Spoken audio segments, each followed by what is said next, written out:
Hello guys, it's Holly here at Faces and welcome back to the Faceit podcast. Today I'm here with the lovely Drew, who is the CEO of Faceit Clinic, which is just perfect. Yay! So Drew from Faceit is on the Faceit podcast. It couldn't be a better match. It's perfect. It is. Thank you so much for joining me today, Drew. I'm really excited to have a chat with you. So just to kick things off, do you want to just give us a bit of insight into how you first got into the industry and why, and how you've built your business to where it is today? Yeah, so I'm a nurse by background, and I was in intensive care for probably about 15 years, and I used to teach intensive care, and I did some teacher training along with that. After that, I became a deputy chief nurse for about 7 years, and I decided that actually I needed something different. So many years ago, back in the day when Botox just came out kind of thing, the Allergan reps used to teach people how to administer Botox, and it was a real standard kind of thing. And so I did it way back then. And in those days, I was just practicing on friends, family, and kind of developing the skills. So it's been about 10 years. And actually, I decided over the past few years that actually this is the direction that I want to go in. I'm really passionate about it. I love it.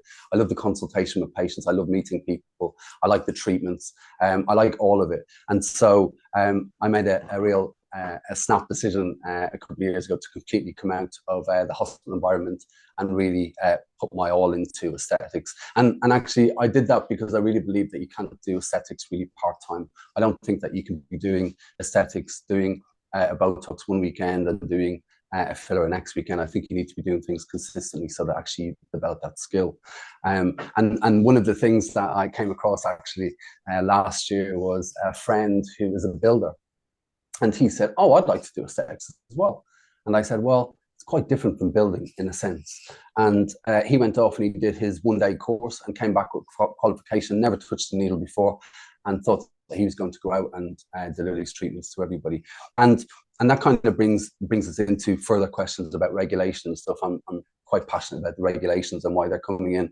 And I'm not on the side of medics and not on the side of non-medics. I'm on the side of everybody in aesthetics to make it safer for us and make it safer for patients and really to be able to practice the way we want to in a safe environment.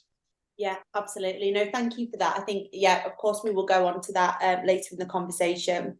But I think it's, you know, you've clearly been in the industry for quite some time. You'll have seen how it's grown, developed, changed as well since, you know, when you first started. And yeah, it is crazy how, you know, you can just decide one day, oh, I want to train in aesthetics, and just the next day you are qualified. Yeah. You know, well, that's the thing, and that's what I think. The complaints that you see around are not from people that have been practicing and doing a good job. They're often from people that are starting out in business. Money is an issue. They buy cheap products. They haven't got the experience. I think, you know, when you're starting out, you really need to be using top class products because actually they give you a lot of leeway. They do a lot of the job for you.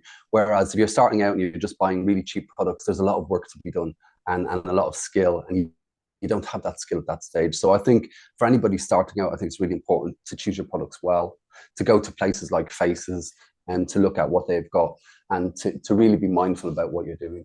Yeah, 100%. Just on that note then, Drew, what are your favorite products to use at the moment? Because I think everyone's always looking for recommendations. So give us a little insight into what products you like to use.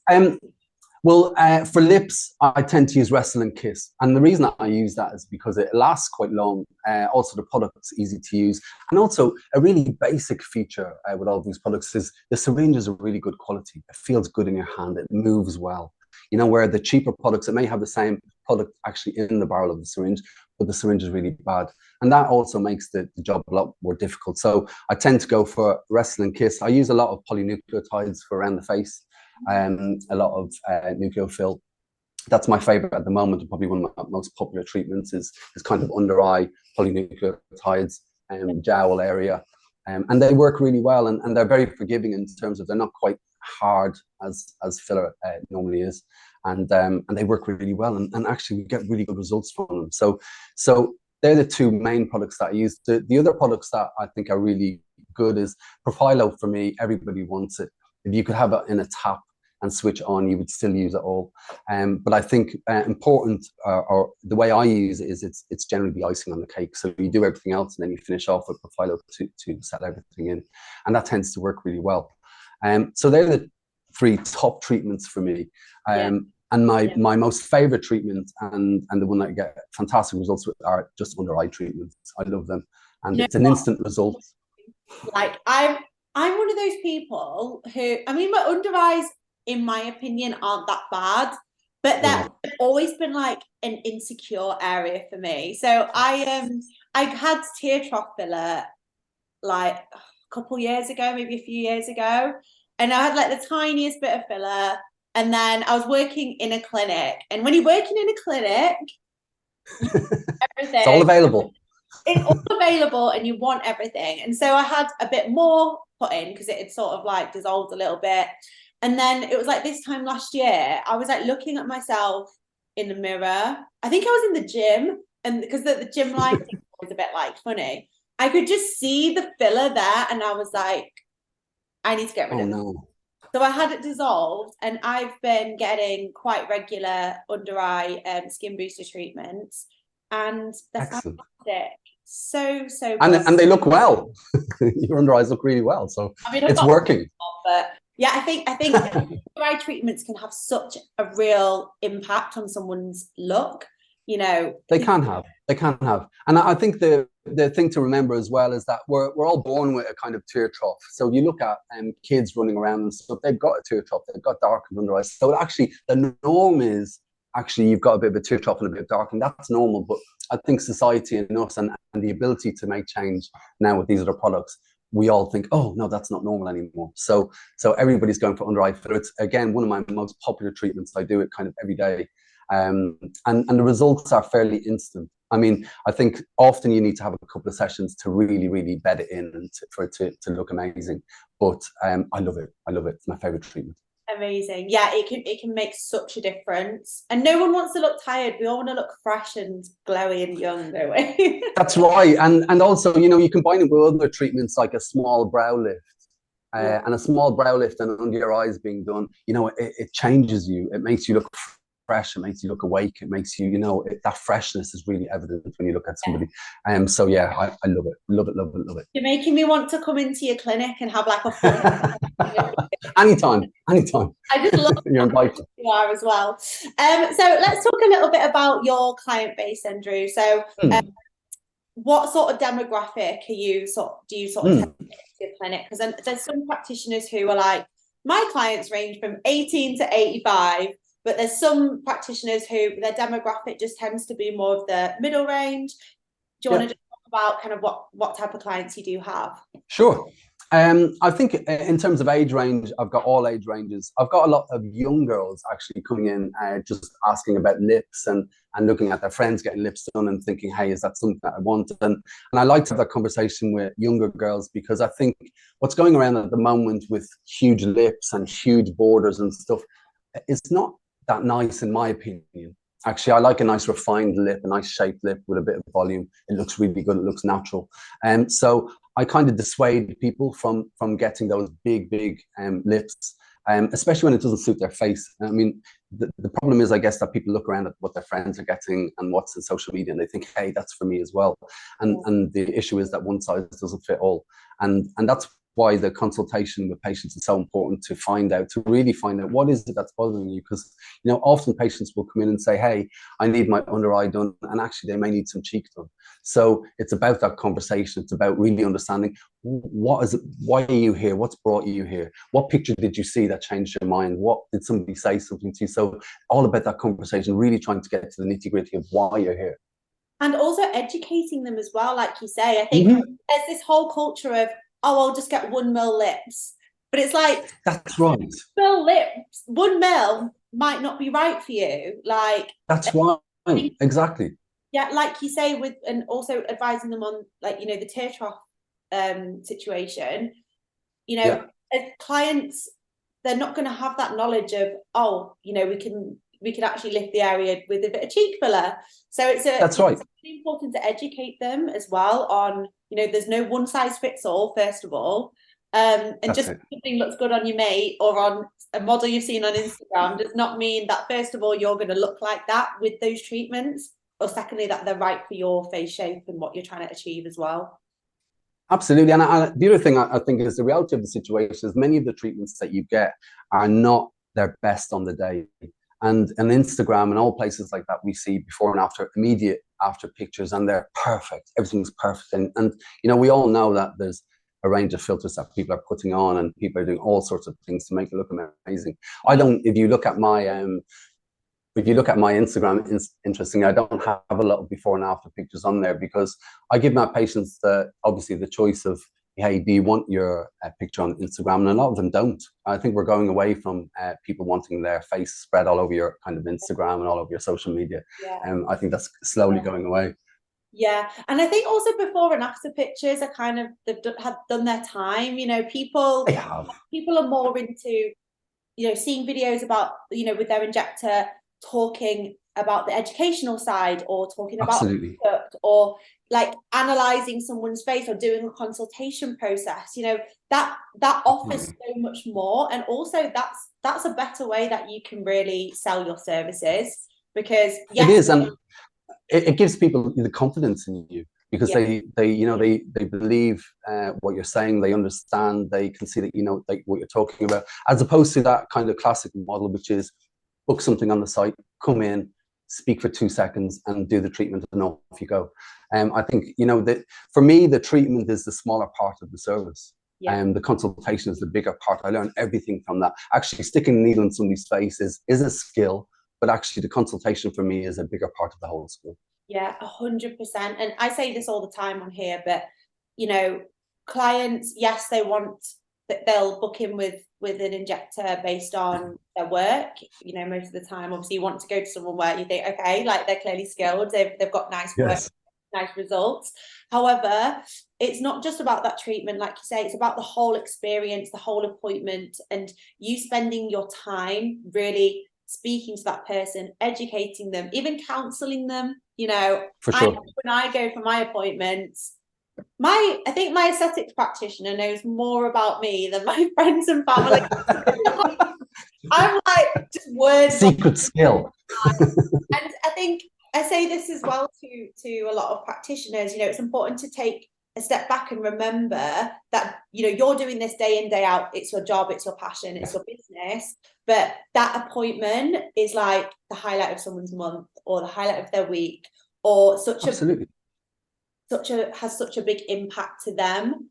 And I think sometimes that can get forgotten and sort of lost in translation with some people. But I think, yeah, it can, and I think the fallout from that is treating a patient that you don't know so much about, and also it's you know, the psychological aspect of having these treatments done, and the results afterwards are huge for some people.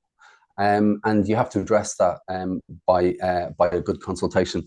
I think that also you pick out through those consultations the people that are not ready for treatment, or not psychologically ready, or willing to accept that it's going to take a number of weeks for everything to settle, and you'll have lumps, and you'll have this, and you'll have that, you'll have bruising. So if you don't do a proper consultation, a lot of those patients can fall through the net, and they're the patients, as a practitioner, will cause you huge issue, and also for them will cause them stress. So consultation is number one. One of the main reasons why you would maybe turn someone away is due to unrealistic expectations they've got from social media. Do you think that's a huge issue at the moment? Yes, it is an issue, and the issue makes me a really terrible businessman, because patients will come in and I will dissuade them from the treatment. I will say, actually, that's not for you, or I'll feel that they're not ready if they're hugely anxious about it and they haven't really thought it through. You know, I think the consultation at that stage is to give them all the information, give them some education, as you quite rightly pointed out, and let them go away and decide. I think there's a lot of rush in this industry as well to get people through, to get the procedures done, when actually we should be taking a bit more time, because when you do take that time, it really pays dividend in the end, because you've got you know exactly what your patient will want, they'll know what to expect, and then your communication is a lot better as you progress through all the treatments. Yeah, exactly. It's how to build trust as well. And you know, also, as you know, you have a duty of care for that person. You know, if you think that person should not be getting that treatment for whatever reason, whether it be body dysmorphia, whether it be, you know, they need the treatment, you know, they've had a lot of filler or whatever, you know, it's your duty of care to actually to turn that person away. And I think that's something that a lot of practitioners, particularly newer practitioners who are trying to build up their clientele, trying to build this, really struggle with. Would you agree? I would, and it's a difficult conversation to have. And I'll give you an example. I had a young girl come in a few weeks ago, and she had quite well filled lips anyway. And she sat in the chair and said, "Hey, well, the classic, I want a mil of lip filler." And I said, "Okay, well, let's start off. Let's have a chat first. Let me have a feel. Let me have a look to see what we're dealing with." And when I actually examined her lips, they were really overinflated, lots of migration as well, but also very tense in terms of the volume that was in there. And so the discussion that I had was, "Hey, I don't think this is the right thing for you at this point. I think in the future maybe you'll need some more, but I wouldn't be willing to do it now. I don't think it's the right thing for you."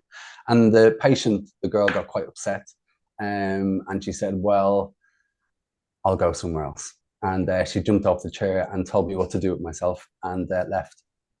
And she messaged me a few hours later to say, "Hey, I found a clinic down the road. They were happy to do it. I'm really happy. I won't go to your clinic again." And I said, "Hey, you know what? I'm really glad that you're happy. That's you know what this is all about. I'm sorry that I couldn't do it for you, but hey, I'm glad that you got it done somewhere else."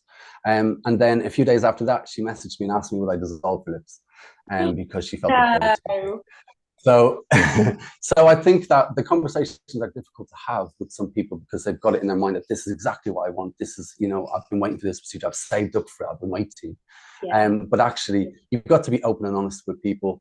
And, you know, the only thing that I want to do is do good for people and do the best and make them feel better and give them what they want. And if I can't provide that, then I'll tell them that I can't. Yeah, absolutely. No, I think that's, yeah, you're so right.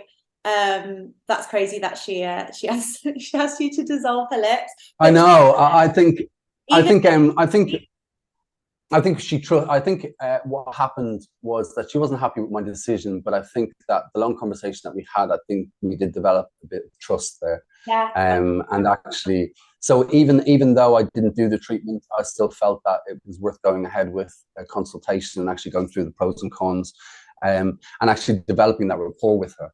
And when she did come back and message and say, "Hey, I want to have my lips dissolved," it wasn't me going, "Ha, I told you so," or blah, blah, blah. It was, "Well, hey, I'm sorry that you haven't got the result that you wanted, but maybe I can help you moving forward." So I think it's just about really good communication, open, honest communication with people, and being realistic about what to expect. Yeah, absolutely. No, you're completely right. So I'd love to talk to you, Drew, about the male aesthetic side of things. Oh, yes. I know that you have a lot of male clients, and I love talking about this because, like, all the men in my life don't understand aesthetic. Like, you know, my brother is like, I'm like, "Milo, you need some Botox," like, because it just, I'm like, absolutely. He's getting lines. He's only 25, but he's getting lines, and he's just like, "No way, wouldn't dare do that." And I'm like trying to educate him, but I think, you know, this is an issue in society, isn't it? That it is, like, overall men sort of think of aesthetic treatments as lip filler. I think, to be honest, they do, and I think it's changing. And we spoke earlier. I had 4 guys in this morning for under eyes, and the 4 guys wouldn't come until their friend had his done. He was the kind of one that was going to go forward, so he had his done last week, and he's getting married in a couple of weeks, so his look amazing, really amazing, really good result. And so his friends have come in one by one saying, "Hey, can we have the same kind of thing?" And they're all appropriate to have it done. So I did those this morning. I'm gonna go next. Yeah, it's they just, and also I think again with guys and with any patient that you treat, you've got to build that rapport with them. They've got to trust you. And so I had long conversations with them, even over text, saying, hey, will it be really painful? Will I have swelling? Will people notice this? Will it be like lips? Will people like all notice? And it's just going through those things. But exactly as you say, I think men walk around and they look, and what they see generally are bigger lips maybe, or, you know, really, really big lips, and that turns them off. Or they see very frozen faces and they think, oh, that's not going to suit me. When in actual fact, you know, it's very patient specific. You know, what I do for one patient won't be the same for the next. And with men don't want all of this frozen here. You know, that gives a little bit of character, this part. Here is fine, but here on men, it doesn't look so good, and I think that you should leave a little bit of character. It's nice there.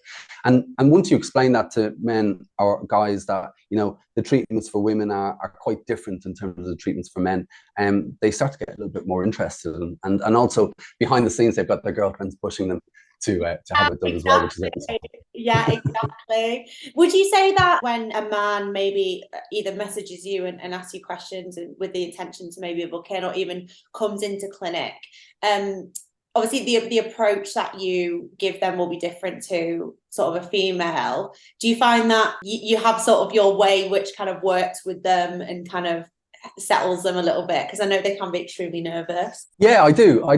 And again, I think it's kind of setting those images that they've got in their head of everything's going to be so noticeable. People are going to notice my mates when I go to the pub or when I go and play football. They're going to say, oh my God, you've had this done. When actual fact, you can do it in a nice way. You can do it in a very natural way. You can do Botox in a very natural way. You can do fillers. You can do lip filler in a very natural way.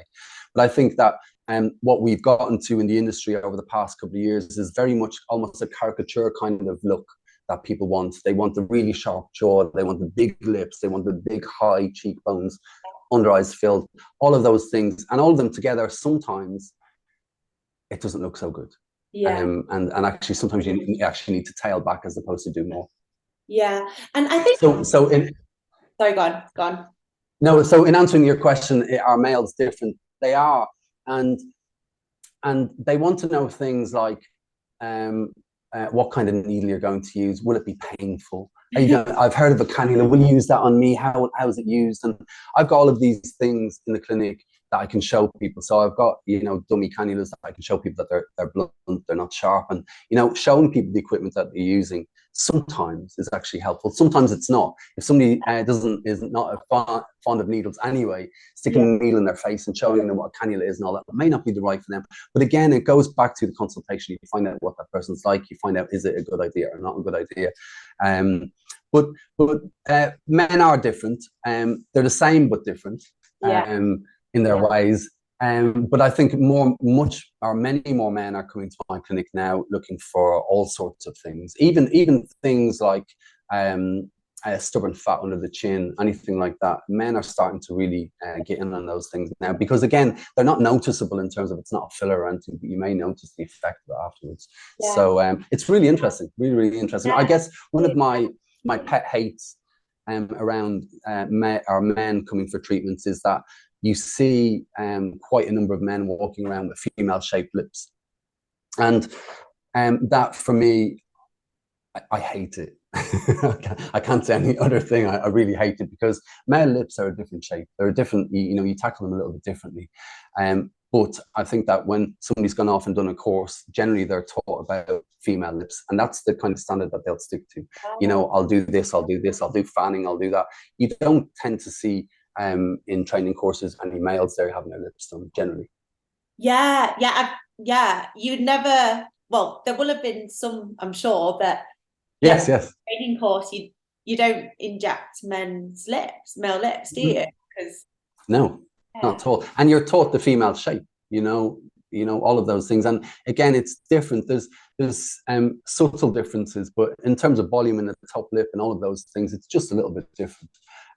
But I think that, the industry is developing and things are moving forward. We've got excellent people out there doing lots of teaching. We've got Dr. Tim, we've got all of those people doing lots of great stuff and producing lots of great stuff, helpful stuff that people want to know. And so I think there's a huge amount of information out there if you want to look for it. And lots of really, really good experts that are, they're amazing. And there are specific courses for like masculinization. Is that the right word? Masculinization, yes. Yes. So I think as well, like I say this to quite a lot of practitioners, particularly when they're struggling to get clients through the door. It's like, if you're targeting your business towards females, men aren't going to message you to book in. You go on your Instagram page and it's pink and there's lips and it's this. Oh, Do you really think a man's going to go, oh, I'm going to go there, especially if they're nervous? well, no, that's right. And for a man to, like, again, you know, we're in an age where people like all sorts of things, but generally, marching a guy into a clinic that has all pink flowers and all that is just not the kind of environment that they would maybe want to be in or feel comfortable in, even because it feels very effeminate and different. So my clinic is basically not a lot of color. It's white walls, white everything, just so that actually anybody that comes in doesn't feel like, oh, this is for females or this is for males. No, it's for everybody actually.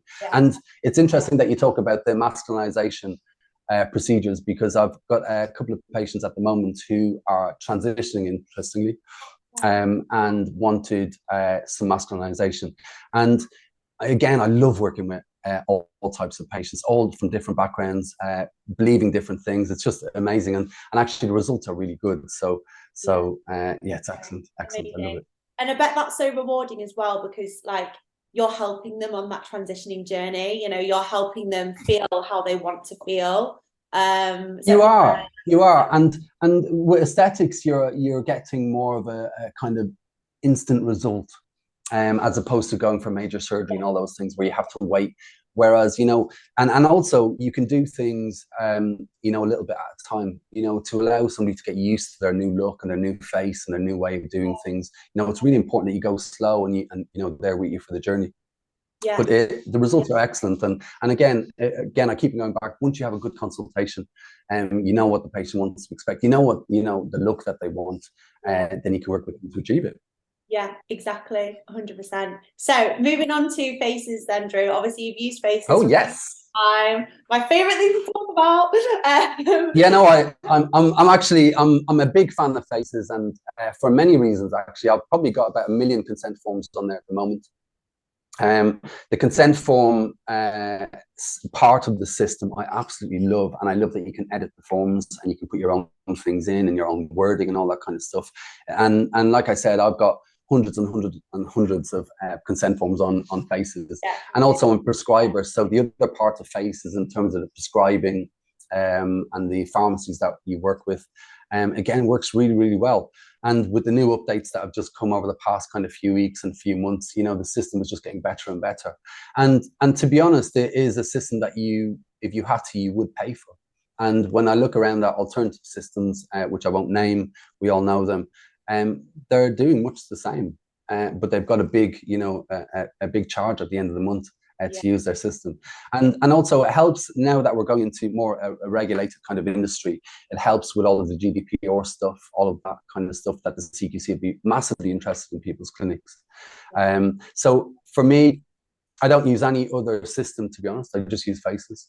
I've always used it since the very start. And I have looked at other systems, but I can't see the benefit of changing, because I think faces is still, it's dynamic, it's moving, it's changing the times, it's upgrading, it's, you know, gaining feedback from people that are using it. I know that I've spoken to Ben and all sorts a few times saying, hey, could you change this, or this doesn't work, or can you, and actually things are really actioned. So I think Faces is a platform that is listening to the consumers of the platform and making the necessary changes and bringing people along with them. Yeah, absolutely. I like to think of Faces as the industry is growing, we are too. You know, we're growing with your business, because like you pointed out, our feedback comes from you guys using it. You know, I'm not a practitioner, Ben's not a practitioner, Ashley is, but he does less of that now. But we rely on you guys to tell us what it needs, what needs changing, what needs adding. If there's something that doesn't make sense, let's fix it and make it make sense, you know? But I think that the refreshing thing is that you're listening. And that's what's really important, because I think that, you know, again on other platforms, the platform is the platform. You either use it or you don't. And there's no kind of toing and froing about, can you change this form, can you change the way we input this? It is what it is, and for Faces to be free for everybody, I think it's just amazing. I think it's fantastic. We want it to be accessible. We want to promote business growth and safeguarding patients, those two things. Absolutely.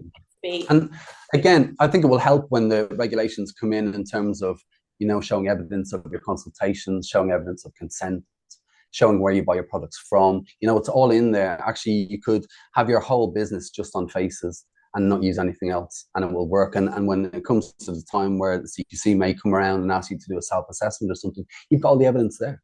Yeah, it's perfect. Exactly. So just moving on to that side of things then, Drew, what are your thoughts on regulation and what's been announced already? Yeah, so from the start, I just want to make it clear, I'm not for medics versus non-medics. I'm not interested in that conversation at all. I think there are as good non-medics as there are medics. Yeah. And I think that on social media, there's a lot of toing and froing and nasty comments about people about, well, you're a medic and you're not medic and you can do this and you can't do this. We're all in this industry. We're all trying to do a good job. And actually this regulation may help us on that journey. I think it's important that we do have a set of standards that we all adhere to. I think it's important that, you know, we're regulated in some way. I think it's just the right way for the industry to go, because it will protect us as practitioners, as professionals, against the system, and also will help patients choose who they want to go to, because with the licensing scheme or the proposed licensing scheme, at least patients will know, hey, A, B, and C is already ticked. They've got a qualification, they've got their insurance, they've got experience, they've got this. So, you know, I think it will or it may give patients a little bit more confidence in your practice. Yeah. And there's nothing to hide away from. Regulation is regulation. It shouldn't be seen as a bad thing. It can help us all. Yeah. You know, and also it can weed out those people as well. It is. Yeah, absolutely. But I think it can weed out those people as well, like I mentioned earlier, like the builder that went and did his day course. It will weed out those people that feel like, hey, I'm just going to make a quick buck. I'm going to do 2 Botox this weekend and make £500, and that's great. Well, that might be great, but are you doing quality service? Have you met all the standards? Blah, blah, blah. Yeah. Because I think one of the issues, I guess, with all of it is that I think anybody can inject the face, but can you salvage the situation when it all goes wrong? That's 100%. The main thing for me. 100%. You know? Oh my God. Someone was telling me recently, they're on a Facebook forum and a girl had put a picture of a client's lips that she had done, saying, I need some help. And everyone was like, that's a vascular occlusion. You know, you need to clinic now and dissolve. And she was like, what's a vascular occlusion? Oh. And I'm just like, come on. Because there's bad training. There's also it is that, but that regardless of whether that person's training was bad or not, they as a person should know what that is. It's like they're Absolutely. Just projecting, thinking, kind of praying that nothing's going to happen. You know, if you're not. Well, I think you don't know what you don't know sometimes, and if you don't know your anatomy and blah blah blah, you don't know that you're heading towards a vessel that's really important. You don't know that you need to look out for this. And although vascular occlusion is a really there are other things that happen. Like small bleeds under the skin, allergic reactions, all of those types of things, and you need to know what you're doing. You need to know how to treat it, or you need to at least have a backup of somebody that you can go to, a prescriber or a healthcare professional of some sort that can actually take the person on that next stage of the journey if they need more treatment. Yeah, 100%. We've got 2.5 minutes left, so I want to finish on a positive note. Sorry, me waffling. No, I've loved this conversation. It's been great. Drew, tell us, where is your business headed? Where is Faceit going? Have you got plans for more treatments? Have you got growth plans? Where are you sort of up to with everything? Yes, well, I think my plan over the next few months is to expand even more. And actually, I've realized that the male group out there are not really catered for so much, or not really engaged with as much. So my plan is to really engage with the more male population of patients, to kind of educate them on the treatments that they can have and what they look like and what they'll feel like, and the options that they have. That's really kind of where I see my clinic going. But I'm busy most of the time. I'm happy. The feedback is really good. I love what I do, and I'm going to continue to do it. Amazing. Thank you so much for coming on the podcast. I feel so good after this conversation. Like you've just like given me good energy. I think, you know, given some good advice to practitioners out there. And yeah, I'm so excited to see what's next for you. And we need to do part 2 of Faceit on Faceit. Definitely. No, and I think we've been trying to catch up for a long time, actually. I think we've spoken a few times on WhatsApp and all sorts, and on email. And so finally, it's nice to see you face to face and have proper conversations. It's been really good. I really enjoyed it. Thank you so much, Drew. Really lovely to see you. And we'll speak Yeah, soon. you too. Yeah, speak soon. Bye. Take care.